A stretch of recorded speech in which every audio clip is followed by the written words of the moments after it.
I got beats after beats from the papers. Wes got me to go get in the gym. Me and Jeremy Garland took off running. Just scary. I don't know, freaky. At 12:41 p.m., we have received a call that there was a shooting at the Westside Middle School.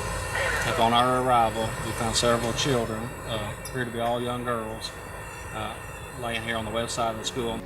This section over here is our memorial garden. 20 years later, the Westside School District near Jonesboro looks the same, but in many ways, it's much different. As the students poured out of the building, the shots were fired this way. March 24th, 1998, a dark day.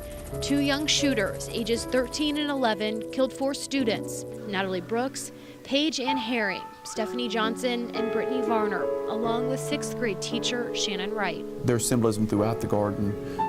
The canopy itself is put on 5 pillars with a single solid big pillar in the middle and 4 pillars around it, symbolizing the teacher.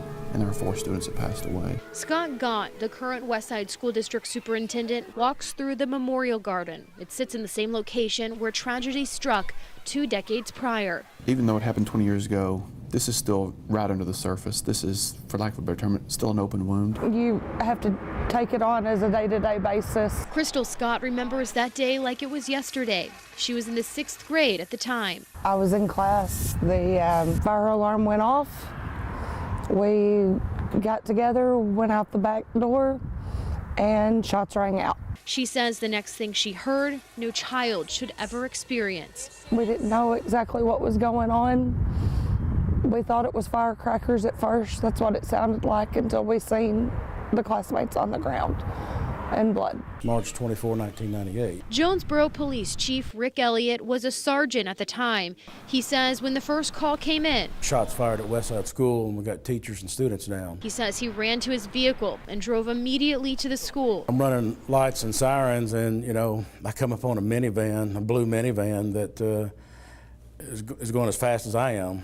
And, realize that this is a parent. When he arrived on the scene, shots had been fired, but the aftermath was just beginning. I'm seeing people injured, and I'm seeing people covered in blood, some walking, several laying on the ground. He says they are images he will never forget. To look out and just see kids laying everywhere that's been hurt,